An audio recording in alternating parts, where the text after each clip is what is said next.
cette vidéo en fait est une foire aux questions, une FAQ en fait. Vous m'avez posé des questions en fait tout ce week-end et si vous avez des questions à me poser pour la prochaine vidéo, n'hésitez pas à me les envoyer à contact@lucabougie.fr. Donc j'ai vos questions en fait sous les yeux, d'accord? Alors, juste hop. Voilà. Donc la première question en fait qui m'a été posée, alors j'ai essayé de faire un tri et essayer justement de les mettre un petit peu dans l'ordre. Donc la première question qu'on m'a posée, c'est comment peut-on percevoir les entités, les défunts, les énergies, et comment est-ce que moi personnellement, donc quand je suis en consultation, je les cerne et comment ça fonctionne. Donc c'est une question de Maryse. Alors, Maryse, pour répondre à ta question, il faut savoir que c'est un petit peu comme les soins énergétiques. Vous allez comprendre pourquoi, parce que je pense que vous avez peut-être plus dans les personnes qui me regardent justement la facilité finalement de faire des soins énergétiques et d'être en contact avec ces énergies-là plutôt qu'avec les défunts peut-être et les guides. Et en fait, bah, c'est la même chose, c'est-à-dire que pour chaque personne, en fait, le ressenti va être différent. Dans le sens où quand on fait des soins quand quelqu'un nous fait un soin énergétique, peut-être qu'on va ressentir des frissonnements, des picotements, des fourmillements, du froid, du chaud. Peut-être qu'il y a un de nos chakras justement qui va nous travailler plus. Peut-être qu'on va ressentir comme une brise en fait sur notre peau. Voilà, donc ça c'est un petit peu, il existe plein de caractéristiques finalement pour ressentir finalement déjà les énergies sur le plan des soins énergétiques. Et bien pour percevoir les défunts et les entités, en fait, c'est exactement la même chose. C'est-à-dire que elles vont se manifester de plusieurs façons. Elles peuvent se manifester, donc quand je suis en consultation, par exemple, un contact médiumnique, donc par exemple avec un proche disparu ou même avec un guide, elles peuvent se manifester de plusieurs façons. C'est-à-dire que je vais émettre, on parle toujours d'intention, je vais émettre l'intention justement de me connecter avec cette personne. Donc il peut y avoir un petit temps de connexion, le temps que finalement j'aligne, on va dire, un petit peu mes énergies sur celle de la personne, l'entité en fait finalement que j'ai envie de contacter.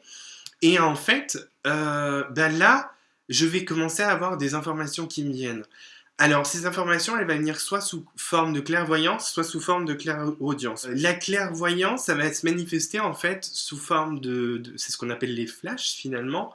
Donc, ça va se manifester en fait à l'intérieur de mon esprit sous forme de, comme si j'étais en train de voir un souvenir finalement. Vous voyez quand on a les yeux ouverts et qu'on essaye justement de souvenir de quelque chose, et ben ça va faire la même chose. C'est-à-dire que je vais percevoir un petit peu tout ça sous la forme d'un souvenir. Et quand c'est par clairaudience, c'est comme en fait je vais prendre cet exemple-là, mais souvent on se dit des choses à nous-mêmes. Alors est-ce que c'est notre âme ou est-ce que c'est notre mental? Je ne sais pas, hein, ça dépend justement de votre évolution et savoir si vous écoutez ou vous n'arrivez pas à apaiser votre mental ou pas.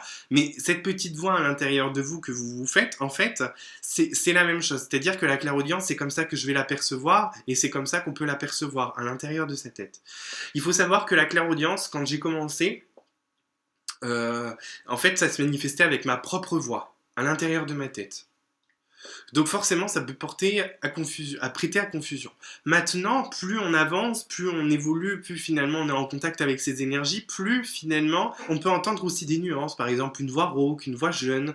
Mais ces nuances-là, en fait, on va pas forcément les entendre. Ça dépend. J'ai jamais vraiment fait attention. Mais des fois, effectivement, on les entend. Mais des fois, en fait, on le sait. On sait que la personne, en fait, finalement, elle a cette voix-là en face. D'accord? C'est un petit peu dans ce sens-là aussi.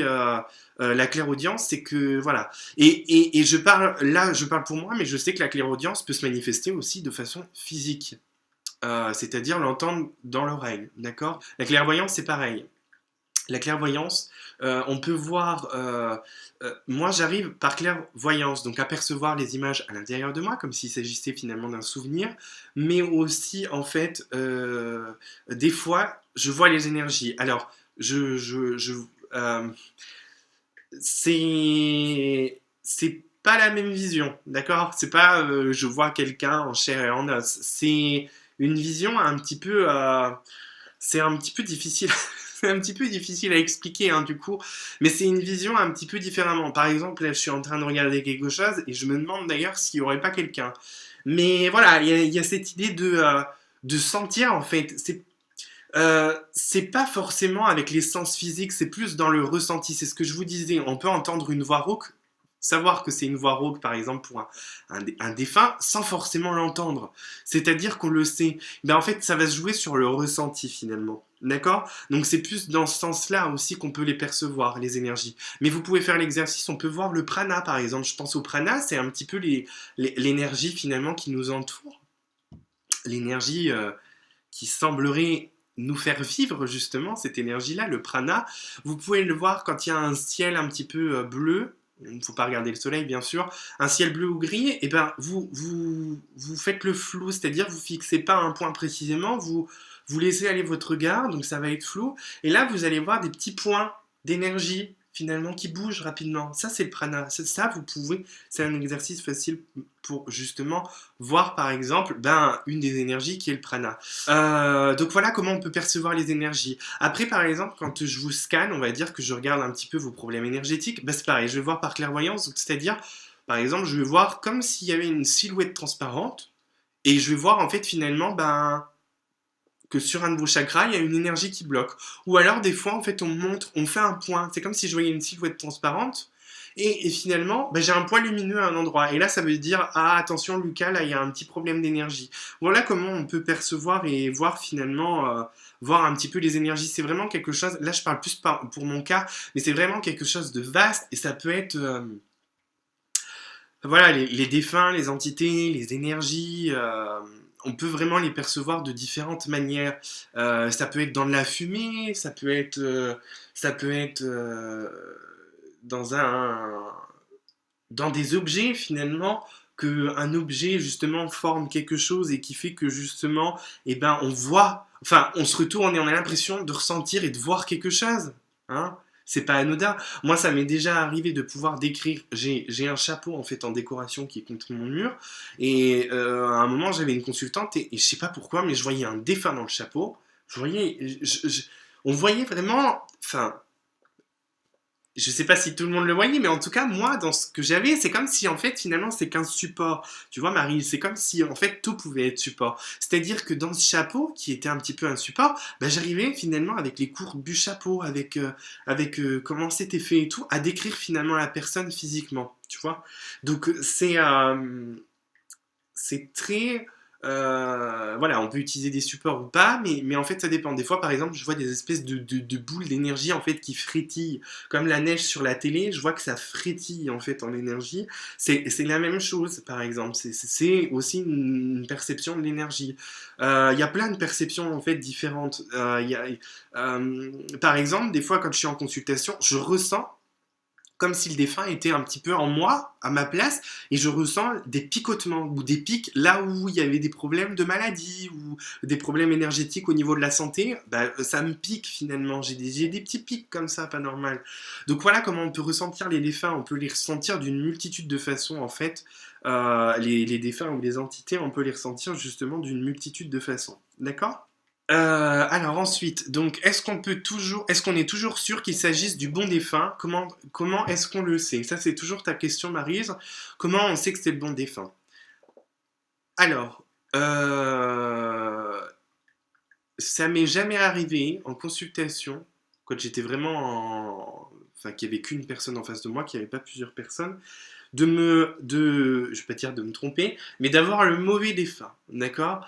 Pourquoi? Parce que moi, je pars du principe que l'intention, la volonté et le fait de vouloir se connecter à tel défunt plutôt qu'un autre, déjà, hop, ça établit la communication et la connexion. D'accord? Moi, je pars de ce principe-là, c'est-à-dire que je demande des photos, je demande des dates de naissance et des prénoms, mais ça, il n'y a pas besoin en fait. Il n'y a pas besoin. Quand la personne elle vient en fait en consultation, quand moi je fais la consultation, on sait pertinemment quel est l'objet et qui c'est qu'on veut contacter. Juste cette énergie en fait autour de la personne ou autour. Pardon, j'ai le nez qui me démange. Juste cette énergie autour de moi, autour de cette personne et autour de nous finalement fait que déjà on va se connecter normalement à la bonne personne. Après, comment on sait qu'il s'agisse du bon défunt? Il suffit finalement d'écouter le médium et puis de voir finalement si ça correspond ou pas. Sachant que des fois, ça peut être plus complexe que ça et beaucoup plus subtil. Moi, il m'est arrivé en consultation 2-3 fois, je sais pas si les personnes regardent la vidéo, d'avoir des informations quand même très précises, enfin assez précises justement sur le défunt, qui prouvent quand même que c'est eux, et d'avoir d'autres informations un petit peu contradictoires. Et à partir de ce moment-là, en fait, on a compris que soit ils n'étaient pas passés, soit il y avait un truc à comprendre, soit il y avait quelque chose en fait là-dessous. Mais souvent, c'était plus qu'il y avait un problème et qu'il fallait les faire passer parce qu'ils avaient un problème finalement dans leur évolution dans l'au-delà, d'accord? Et là, en fait, les informations peuvent être un petit peu perçues différemment. Mais ça, en fait, quand il y a un problème comme ça, on le ressent finalement. Un coup, j'étais en consultation avec une personne et j'avais les informations de ces guides, mais j'avais l'impression que ces guides parlaient très mal, comme si s'ils étaient méchants finalement, et je trouvais pas ça normal. Donc du coup, je lui dis mais je suis désolé, là il y a un problème, j'ai un problème. Et du coup, le fait d'arrêter de dire là il y a un problème, je ressens qu'il y a un problème, on en a parlé, en fait on a vu finalement qu'il y avait pas que ces guides, qu'il y avait d'autres trucs autour d'elle en fait en termes d'énergie qui parasitaient un petit peu la communication. Donc ça en fait on est toujours dans le ressenti finalement, d'accord? Voilà, quand on s'écoute, du coup après on ressent quand il y a un problème, quand il y a... Moi ça m'est arrivé que deux trois fois et ces deux trois fois là il y avait un truc à comprendre, soit parce que l'entité, le défunt, avait un problème dans son évolution après, soit parce qu'il y avait autre chose, d'autres énergies. Même si on ne sait pas forcément ce que c'est, on sait qu'il y a un problème. Moi, en tout cas, je le ressens et je dis, ok, bon, on va peut-être... Je suis désolé, là, il y a un problème dans la communication, dans la consultation, il faut qu'on arrête, il faut qu'on essaye de voir un petit peu en dessous, et voilà. Et après, on creuse et on essaye de voir, et on voit finalement qu'il y avait une justification, finalement, on va dire, à ce problème. D'accord? Donc on ne sait jamais en fait qu'il s'agit du bon dessin. Mais moi, par le pouvoir de l'intention, je me dirais pourquoi est-ce qu'il s'agirait du mauvais défunt finalement. Étant donné que j'ai décidé avec mon pouvoir de l'intention que ce soit lui et pas quelqu'un d'autre. Et après, c'est à vous de le savoir. Sachant que quand on reçoit des informations de proches disparus dans des consultations, c'est pas parce que ça vous parle pas que c'est faux. C'est pas parce que vous êtes en consultation de guidance et ce que vos guides vous disent vous parle pas du tout, vous dites bah non, c'est faux, c'est pas vrai, et que là vous êtes un petit peu dans le doute, dans l'ego, dans le mental, que c'est faux. Acceptez les informations et après essayez de voir si ça vous parle. Et en général, de toute façon, moi j'ai jamais eu, enfin pour l'instant, les consultants quand ils bloquent sur le coup, après ils m'envoient un mail, ils me disent ah en fait Lucas, j'ai vu que finalement, effectivement, ça correspondait à ma situation. D'accord? Donc il n'y a pas de moi, je sais pas, j'ai pas eu de. Après, quand il y a beaucoup de monde, c'est différent. Quand il y a beaucoup de monde et que t'es pas sur une personne précise, on peut et que tu laisses venir et puis que tu ne demandes pas vraiment à avoir telle ou telle personne, effectivement, ça peut être plus compliqué de déterminer quelle personne est pour quelle personne. Voilà. J'avais une autre question. Est-ce que nos proches disparus conservent les mêmes handicaps physiques lors de leur désincarnation? C'est une question de Catherine. Et tu m'as posé l'autre question, pourquoi les médiums servent-ils ces mots? Je vais déjà répondre à la première question. Est-ce que nos proches disparus conservent les mêmes handicaps physiques lors de leur désincarnation? Si on part du constat que notre corps physique, l'image qu'on renvoie de nous fait partie justement de l'énergie qu'on émane, n'hésitez pas à regarder ma vidéo que j'ai postée il y a une semaine en fait sur YouTube, soyons énergie, soyons nous-mêmes. Si on part de ce constat-là, étant donné que la personne, elle est censée être partie dans l'au-delà, elle est censée avoir quand même une autre forme physique, on va dire. Enfin, pas de forme physique finalement, mais renvoyer une autre énergie. D'accord? Donc, est-ce qu'ils conservent les mêmes handicaps physiques lors de leur désincarnation? Oui et non. Dans le sens où effectivement, ça peut être une énergie qui est là, mais comme ils sont énergie finalement, c'est que énergie, tu vois ce que je veux dire? C'est pas genre il a toujours son corps physique puisqu'il est que énergie. Donc sur le plan des handicaps physiques, on peut pas dire finalement qu'il les conserve réellement. Cependant après, c'est vrai que un handicap physique peut être dû de ce qu'on sait en fait finalement des vies antérieures et qu'on sait qu'un handicap physique peut venir d'une vie antérieure ou d'un choix lors de l'incarnation, on peut se dire effectivement que le défunt conserve finalement une certaine énergie en lui par rapport à cet handicap-là. Est-ce que tu vois ce que je veux dire? Comme si en fait finalement dans son énergie, il restait finalement Par exemple, le fait que, moi je me souviens d'une consultante, par exemple, son père avait un problème à la main. Effectivement, peut-être que dans son énergie il reste une information, problème à la main. Tu vois, et que ça se greffe finalement sur son bagage énergétique finalement karmique, hein, de vie en vie. Et effectivement, ça peut être là. Dans ce sens-là, est-ce qu'ils conservent les mêmes handicaps physiques lors de leur désincarnation? Oui. Est-ce qu'ils les ont encore réellement? Non, puisqu'ils sont énergie. C'est pas manifesté en fait, c'est juste que c'est en eux, d'accord? C'est dans ce sens-là en fait que moi je l'entends, en tout cas. Pourquoi les médiums servent-ils ces mots? Eh ben, pourquoi? Parce que, soit parce que le défunt finalement a envie d'envoyer cette information qui semble utile, peut-être pour que tu saches que c'est bien lui, soit parce que c'est quelque chose qui a pu lui marquer et qui le marque peut-être encore dans son évolution dans l'au-delà et qui l'a marqué justement dans sa vie et que du coup finalement c'est un truc peut-être qu'il n'a pas encore transcendé, pardon, peut-être quelque chose qu'il n'a pas encore fini de travailler après sa désincarnation, tu vois ce que je veux dire? Voilà, moi il y a ces deux choses-là. Et il faut pas oublier que c'est énergie, c'est-à-dire que pourquoi ces médiums les cernent? Parce que ça, pour moi, c'est parce que c'est encore dans son bagage énergétique karmique finalement, c'est encore dans son énergie, et peut-être qu'effectivement c'est ce qui est le plus présent encore, puisque c'est la vie qui vient de vivre. Donc peut-être qu'effectivement ça saute plus aux yeux pour les médiums. Mais ça te permet aussi de permettre, enfin ça te permet justement de savoir que c'est bien lui aussi. Moi c'est comme ça que je le vois. D'accord? C'est comme ça que je le ressens, c'est comme ça que je l'analyse, c'est comme ça que je le comprends. C'est une des mémoires finalement énergétiques qu'on garde, mémoire, tout ce qui est karmique, quoi. Alors, une autre question par rapport au défunt, c'est au bout de combien de temps peut-on contacter un défunt? C'est une question de Nathalie. Eh ben, c'est la même chose. La vie est très simple, mais elle est faite de subtilité. Eh ben, je vais te dire, Nathalie, ça dépend. Ça dépend. Alors, ça dépend de plein de choses. Ça dépend de savoir si c'est le bon moment. Moi, en tout cas, moi, comment je le vois, hein. Je parle vraiment de ma vision. Ça dépend si c'est le bon moment pour toi d'avoir ces informations. Ça dépend si le défunt, finalement, il a compris et qu'il est prêt, finalement, à venir. Ça dépend si le médium, finalement, est en adéquation avec ses énergies. Et ça dépend, tout simplement, finalement, s'il n'est pas bloqué encore, tu vois, quelque part. Ça peut être quelques mois, comme ça peut être plusieurs années. Moi, j'ai eu des consultations où, au bout de 3, 4, 5 ans, même un an, j'avais pas de communication avec le défunt. Parce que le défunt, en fait, finalement, m'envoyait comme des signaux, finalement, d'aide, tu vois. Comme s'il m'envoyait, finalement, des «Ah, je souffre, je vais pas bien, ceci et cela». Il me donnait quand même quelques informations, c'est ce que je vous disais tout à l'heure, c'est les communications un petit peu qui sont un petit peu mal passées. C'est parce qu'en fait, le défunt m'envoyait des informations un petit peu sur lui pour bien qu'on sache que c'est lui. Mais en même temps, je ressentais une énorme souffrance et j'avais l'impression vraiment de ressentir comme si j'étais vraiment à sa place. En général, en communication avec un défunt, justement, je suis pas aussi dans cette empathie finalement. Et les deux fois où ça m'est arrivé, c'est les deux fois où il y a eu un petit souci de communication, on va dire, et c'est les deux fois où finalement les personnes n'étaient pas passées. Il y avait une personne, ça faisait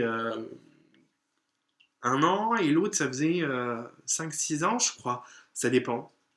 Ça dépend. Et donc, tu vois, moi, j'ai pas pu en tout cas, je n'ai pas pu entrer en contact avec eux à cause de ça. Parce que c'était pas primordial, finalement, ce contact. Avant, il fallait justement qu'on les aide, quoi, à avancer. Donc, ça peut être quelques mois ça peut être très rapide, comme ça peut être très long. Et encore une fois, j'ai eu une consultation et je pense que la personne est en train de regarder justement le direct où la personne est décédée en avril.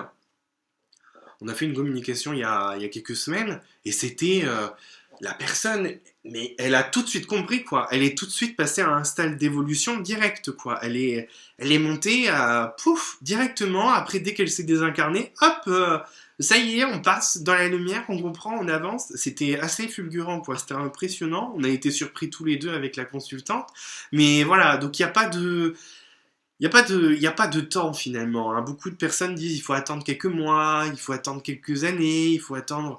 Ça veut rien dire. Vaut mieux textons et après on voit si on a quelque chose et après on essaye de comprendre s'il y a un blocage et sinon ben pour une prochaine fois ou pour un prochain médium. Voilà. Voilà pour la question justement du au bout de combien de temps peut-on contacter un défunt. Alors, j'ai une question de Nana qui nous demande si un proche défunt peut devenir un guide. Alors, Oui et non. C'est plus subtil que ça. C'est très... voilà, c'est que ça dépend de beaucoup de choses, en fait. Les questions, en fait, c'est qu'on peut pas avoir une réponse précise dans le sens où c'est plus subtil que ça. Et effectivement, alors, les guides, en fait, qui ça peut être? Ça peut être des gens de votre famille, finalement, des gens défunts de votre famille, famille terrestre, on va dire. Il y a justement souvent avant votre naissance, d'accord? Puisque c'est vrai que les guides peuvent changer, il y en a qui peuvent venir, il y en a d'autres qui peuvent partir et ainsi de suite. Mais bon, à la naissance, je pense quand même, enfin, en tout cas, je vois pas pourquoi il y aurait un problème. Vous avez déjà des guides. Donc on va dire avant la naissance, pourquoi pas? Si quelqu'un est décédé dans votre famille avant la naissance.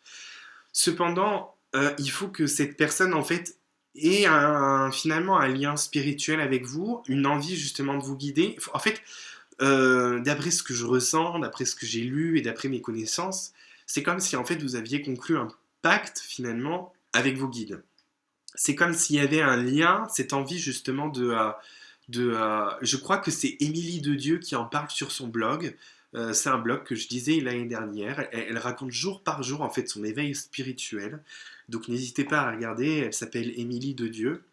Et il me semble en fait qu'elle parle justement de ça. Il me semble que c'est elle où elle parle des guides. En fait, ils vont être là pour pouvoir vous faire évoluer, mais en fait eux aussi ils évoluent en même temps. D'accord? Ils évoluent spirituellement de ce côté-là. Donc c'est un petit peu un pacte. Il faut que les deux personnes, enfin les deux énergies, on va dire, les deux âmes soient en accord finalement énergétique.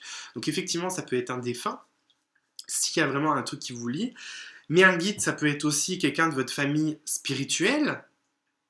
Donc pas forcément quelqu'un que vous connaissez finalement en incarnation dans ce monde-là, hein, dans cette vie terrestre-là. Et sinon, après, ben, je pense que ça peut être pas mal d'entités. Il faut savoir en fait finalement que le guide il est là pour pouvoir vous aider à avancer. C'est-à-dire que un défunt, en tout cas moi de comment je le ressens, hein, parce que je peux pas vous confirmer, je peux pas, ça c'est ma propre vision. Comment un défunt pourrait-il vous guider s'il vient de décéder en fait? Est-ce qu'il est déjà passé dans la lumière? Est-ce qu'il est déjà passé au stade au-dessus? Est-ce qu'il se duplique finalement? Pourquoi pas, hein, après tout, hein. Comment pourrait-on finalement... voilà. Moi déjà là, le fait que quelqu'un décède et hop, ça y est, il devient guide, ça me pose un problème. Je me dis, ça me semble bizarre quand même en termes d'évolution. Ça me semble difficilement faisable finalement pour son évolution à lui, pour notre évolution à nous. Ça me semble voilà, moi, ça me voilà, il y a un petit truc qui fait que pour moi, je pense pas, d'accord? Dans ce sens-là, voilà. Cependant, donc, on a parlé des défunts justement avant la naissance, on va dire, c'est souvent comme ça. Cependant, est-ce qu'un défunt, une personne que vous avez connue qui décède justement, peut sans doute parfois vous assister? Là, je dis oui. Je dis oui. Dans le sens où, effectivement, vous pouvez recevoir de l'aide. C'est-à-dire qu'il m'est arrivé en consultation de sentir que la personne était très bien entourée. Non seulement par ses guides, et comme si des fois, il y avait une présence autour de cette personne qui lui donnait quelques informations. Moi, je sais aussi que un de mes grands-parents, ma grand-mère et mon grand-père, me m'envoient des petits trucs comme ça. C'est des petits trucs, hein. C'est pas en permanence, mais des petits trucs en fait qui m'aident à avancer. Est-ce qu'ils ont cette capacité justement et ce statut de guide spirituel pour autant? Je sais pas. C'est entre les deux, on va dire. Parce qu'un guide spirituel, pour moi, c'est vraiment quelqu'un qui est là en permanence, qui essaye de vous aider. Donc voilà. Étant donné que la personne, c'est pas forcément son travail, on va dire. Effectivement, il peut nous aider, nous envoyer quelques trucs, mais est-ce que il est considéré pour autant comme un guide? Moi, je dirais non. Mais après, ça regarde que moi. Voilà. Alors, il y a Isabelle et il y a Yolande qui m'ont posé une question en fait sur les âmes sœurs et les âmes jumelles. Alors, c'est genre le sujet un petit peu qui fâche, je crois. Je n'aime pas justement répondre à... il y a des trucs en spiritualité que j'aime pas aborder. Dans le sens où je pense toujours au consultant et à la personne qui est en face. Et je suis passé en fait par ce que je vais vous expliquer, donc je comprends parfaitement... enfin, je comprends parfaitement. Mais souvent, il y a des personnes qui me demandent qu'est-ce que les âmes sœurs, les âmes jumelles, pour trouver finalement un espèce de réconfort. C'est là que ça me pose un problème. Dans le sens où c'est tellement subtil que oui, effectivement, c'est peut-être une âme sœur, une âme jumelle, mais c'est pas forcément. Déjà, ça va pas forcément t'apporter du réconfort si je t'explique vraiment ce que c'est les âmes sœurs.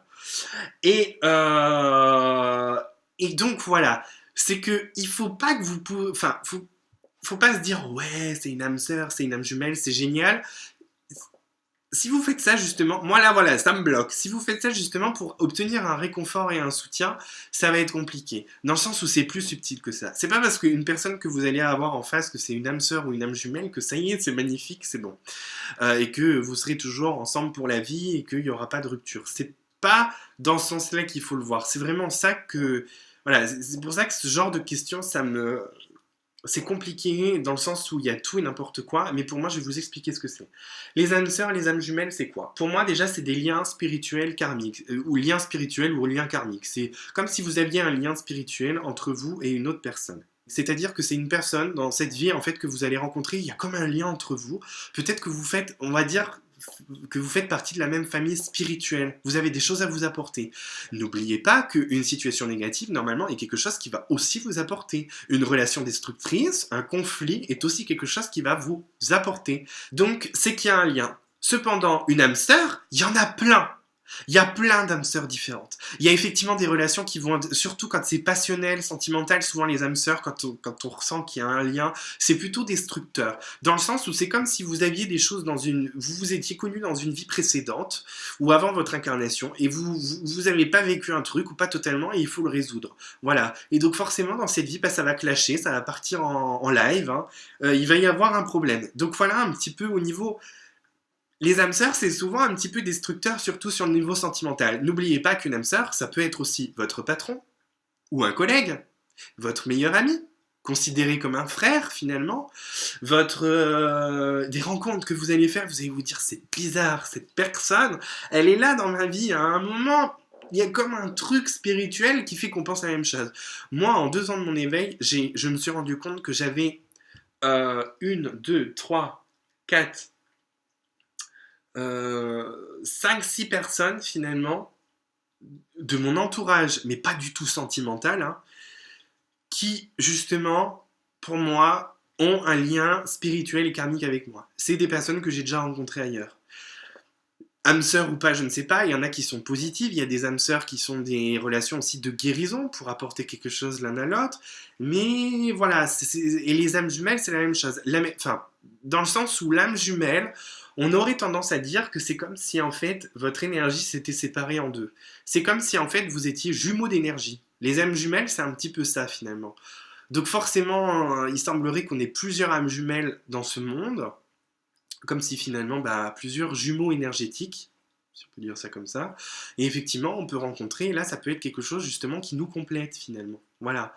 Mais est-ce que cette relation, elle va durer toute la vie pour autant? Je sais pas, je saurais pas dire, je connais pas d'âme jumelle, et j'en ai jamais vécu, et je suis... je suis plutôt jeune pour... Peut-être que justement à la fin de ma vie, je me dirais, bon, ben, j'ai vécu une âme jumelle, ça s'est pas fini... Enfin, ça s'est fini, ou voilà. Mais voilà, c'est vraiment les... C'est un petit peu ça, les âmes sœurs, c'est plus un lien spirituel, karmique, on va dire. Les âmes jumelles, c'est plus un jumeau énergétique. Et dans les âmes sœurs, quand on parle d'âmes sœurs sur plan sentimental, souvent c'est très difficile. C'est des relations très destructrices, des passions, des... Tu vois, vous voyez par exemple, c'est dans cette vie, bah, vous vous faites tromper par votre âme sœur finalement, mais c'est parce que peut-être dans l'autre vie avant, bah, c'est vous qui trompiez la personne, et ainsi de suite. C'est voilà, c'est dans ce sens-là, quoi, hein. Souvent, les âmes sœurs sentimentales, c'est plutôt destructeur, effectivement. Mais, euh, mais si ces personnes, justement, que vous, pour moi, ces personnes-là, quand il y a un lien spirituel karmique, c'est positif dans le sens où il y a quelque chose à en tirer. Moi, je ne peux pas, j'arrive pas en fait à concevoir que vous soyez dit, par exemple, dans cette vie, on se retrouve, s'il n'y a pas un truc à en tirer. D'accord? Voilà. Donc voilà un petit peu au niveau des âmes sœurs et des âmes jumelles. Comment sait-on qu'on a un don? Quel est le premier signe? Donc ça, c'était une question de Brenda et de Nathalie. Déjà, je reviens sur ce terme de don et de capacité. J'ai un problème avec le mot don, hein, d'accord? Pour moi, c'est des capacités dans le sens où, alors ça je le dis souvent, on est tous médiums, mais pas forcément dans cette vie, hein. Parce que si vous êtes une jeune âme, comme on dit, parce qu'on va parler justement des âmes après, le nombre de vies, si vous êtes une jeune âme, je vois mal la possibilité en fait moi j'arrive pas à concevoir qu'il y ait une jeune âme qui naisse, enfin qui soit là, et hop, au bout de une ou deux vies, ça y est, elle est médium. Pour moi, si c'est une jeune âme, c'est-à-dire qu'elle vibre dans les premières vies qu'elle a, plutôt dans tout ce qui est concret, physique, matériel, voilà. Donc je suis même pas sûr en fait qu'il y ait cette ouverture à se dire tiens, ça existe. Donc forcément, s'il n'y a pas cette ouverture, il n'y a pas développement de capacité. C'est pour ça dans le sens où je dis que pour moi, déjà, on est tous médiums, mais pas forcément dans cette vie. Voilà, c'est plus pour moi les vieilles âmes en fait finalement, les personnes qui ont déjà vécu pas mal de vies, hein, qui commencent à se relier et à monter, et ainsi de suite. Hein. C'est l'évolution, on monte quoi, hein, tout au long du nombre de vies qu'on a. Donc déjà, moi j'ai un problème avec don. Pour moi, don, ça veut rien dire. Dans le sens si, ça veut dire quelque chose, c'est-à-dire que j'ai des dons médiumniques, mais j'ai aussi des dons culinaires, enfin je pense, ça dépend. J'ai des dons artistiques. J'ai des dons pour l'écriture, j'ai des dons pour... voilà, ça c'est des dons, effectivement, si on va dans ce sens-là. Sauf que le mot don utilisé, ça fait très podium. Ça fait très... Ah ouais, j'ai un don, regarde. Oui, mais en fait, toi aussi t'as un don. C'est peut-être pas la médiumnité, mais c'est peut-être la musique, ton don. Tu vois, donc moi déjà, ça c'est déjà le problème qui se pose, c'est que dans ce domaine, on entend trop souvent le mot don, et ça y est, tout de suite pour moi, don, ça fait podium, piédestal, ça fait on se met en valeur, on se met au-dessus de tout le monde. Donc c'est pour ça que je n'utilise pas ce mot, je préfère utiliser le mot capacité, capacité extrasensorielle, capacité médiumnique, voilà. Donc déjà si tu te poses la question, c'est peut-être que déjà il y a quelque chose en toi. Hein. Comment sait-on qu'on a des capacités? Si tu te poses la question, déjà, c'est comme quand on a envie de guérir, déjà savoir qu'on a un problème, c'est le premier pas vers la guérison. Ben là, c'est un petit peu la même chose. Si déjà tu te poses la question, c'est peut-être qu'il y a un truc à travailler. Donc voilà, quel est le premier signe? Ça dépend. Ça dépend de tout le monde. Bah déjà, cette question-là, le fait de se poser la question, déjà, je pense que c'est un premier signe. Et après, ça dépend. Parce que tu vas pouvoir finalement... c'est ce que je disais dans ma précédente vidéo live, quand je parle direct, quand je parle de mes débuts, de mon parcours, je parle justement de mon éveil. Et finalement, avant, bah, je pensais que j'avais pas finalement eu ces capacités, mais quand on y réfléchit, si, je les avais déjà avant, différemment et plus faiblement, mais elles étaient déjà là. Donc, le signe, c'est compliqué en fait de le déterminer finalement. Tu vois. Donc, quel est le premier signe? Bah, c'est sûr que si tu commences à... Déjà, le premier signe, voilà, le premier signe, c'est déjà peut-être se poser la question, et c'est l'empathie. Souvent, c'est l'empathie. L'empathie, on dit que c'est la première capacité d'un médium finalement. Donc, alors l'empathie, pour moi, c'est différent de la sensibilité ou de l'hypersensibilité. Parce que les mots ont des sens, et pour moi, l'hypersensibilité, la sensibilité, pour moi, c'est un truc, c'est comme si on se mettait à la place de l'autre et qu'on voulait aller dans ses émotions. L'empathie, c'est qu'on est un récepteur d'énergie et d'énergie, et que l'autre, quand il est triste, bah, il va émettre une certaine énergie, puisqu'il émet une émotion, que nous, comme on a un récepteur, hop, elles vont venir sur nous, puis hop, on va la recevoir, et on va se faire qu'on se sent triste, parce qu'on va la traduire dans notre corps. Pour moi, c'est ça l'empathie.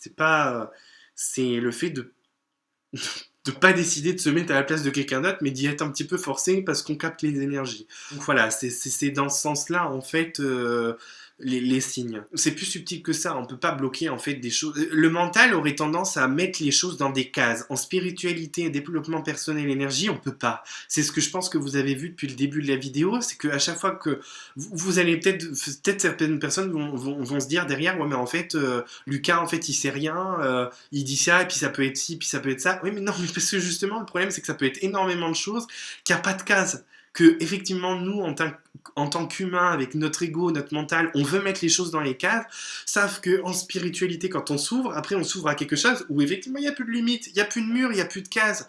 C'est pour ça que c'est très compliqué, et que souvent justement vos questions sont très compliquées, c'est-à-dire que c'est plus subtil que ça. On peut vous donner une idée, mais on ne peut pas dire c'est totalement ça. Et là, effectivement, au niveau des capacités, on peut pas... Je peux pas dire, tiens, si tu fais un voyage astral, ça veut dire que t'as ça ou que tu dois faire ça. Je peux pas. Déjà, je vois pas qui c'est qui je suis pour dire ça, parce que je pense que vous le savez mieux que moi, vous-même, en vous écoutant.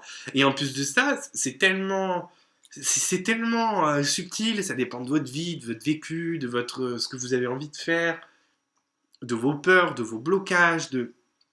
C'est très vaste. Voilà.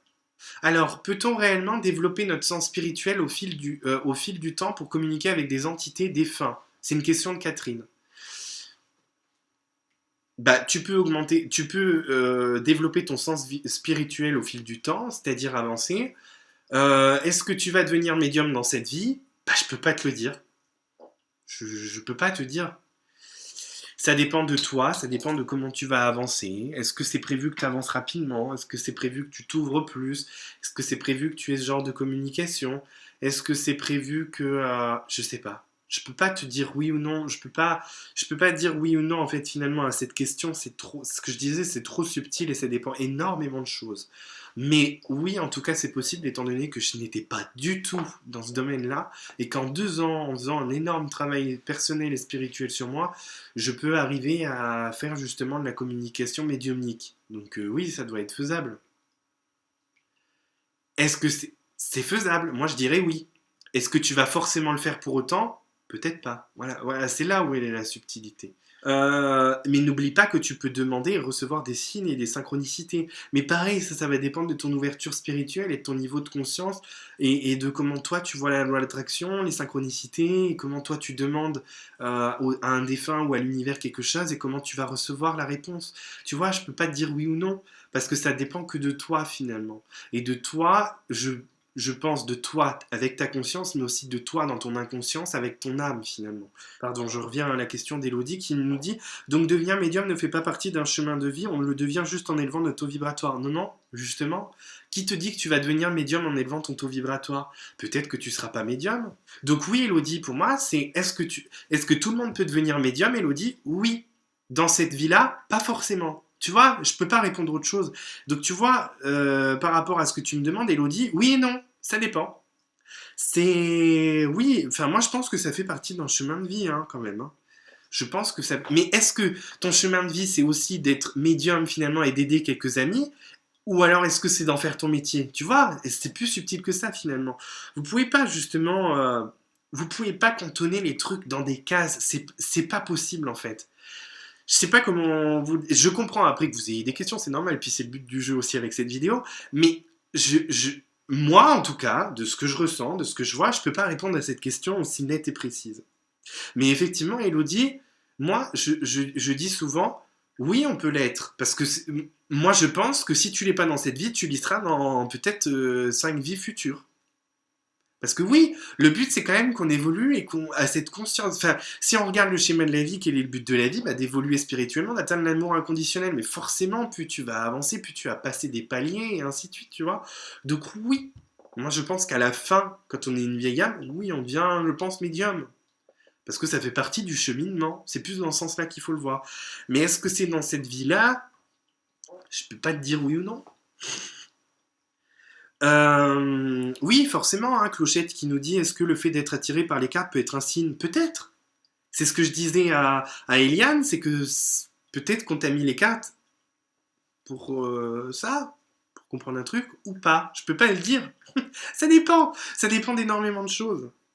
Est-ce que connaître ses vies antérieures peut nous aider dans celle-ci? Question de Dana. Alors Dana, n'hésite pas à regarder mon site internet, parce que je fais des consultations de vie antérieure, et sur mon site internet, effectivement, j'explique que tout à fait. En général, moi quand je suis en consultation de vie antérieure, je prends les 3 vies antérieures qui rayonnent le plus sur votre vie actuelle. J'ai eu une expérience, donc je travaillais sur une plateforme de voyance, et je sais pas, j'avais un flash sur une personne, et en fait je voyais qu'elle était enceinte, qu'elle était en train de se marier, et que en fait le père de l'enfant voulait prendre l'enfant, et tout en même temps, hein, j'avais pas de notion de temps, tout était en même temps, et je vois la fille tuer le mec. Ok. Je me dis, qu'est-ce qui se passe? Je dis, c'est bizarre. Je lui expose le truc. Elle me dit, bah oui, en fait, j'ai eu mon enfant quand j'ai failli me marier, mais finalement, j'ai annulé mon mariage. Alors là, j'ai fait, ok. Donc ça veut dire que ce que j'avais, c'était une vie antérieure, et que ce qui s'est passé dans la vie antérieure aurait pu finalement se passer dans cette vie actuelle. Donc, partant de ce constat-là, c'est pas la première fois que j'ai vu ce genre de truc, des vies antérieures qui rayonnaient, parce que quand je suis en consultation de vie antérieure, je fais les vies antérieures, la personne elle me dit mais c'est génial, ça me parle sur ma situation, c'est pas tout à fait les mêmes personnes, pas tout à fait les mêmes époques, pas tout à fait les mêmes trucs, mais ça me parle sur ma situation. Donc oui, les situations, en fait, quand je suis en consultation, je demande vraiment par exemple la première vie qui rayonne le plus sur votre vie actuelle, et paf, j'ai après la deuxième, la troisième. Et donc du coup, non, bah Alexandra, du coup ça s'est pas mal fini, mais ça veut dire que si cette personne-là, dans cette vie, si elle apporte trop d'importance à son enfant et qu'elle a peur de se faire voler finalement son enfant par son partenaire, elle pourrait partir dans une folie meurtrière. Moi, c'est ça que ça voulait dire. Elle l'a évité une première fois, je lui ai dit, voilà. Donc c'est pour ça que oui, ça peut vous aider à pas refaire les mêmes conneries. Parce que dans cette vie actuelle, on aime bien faire 4 fois les mêmes choses, mais on fait pareil par rapport à des vies antérieures. On a déjà vécu des trucs dans des vies antérieures et on veut recommencer, hein, comme si on n'avait pas compris la leçon finalement. Donc on recommence.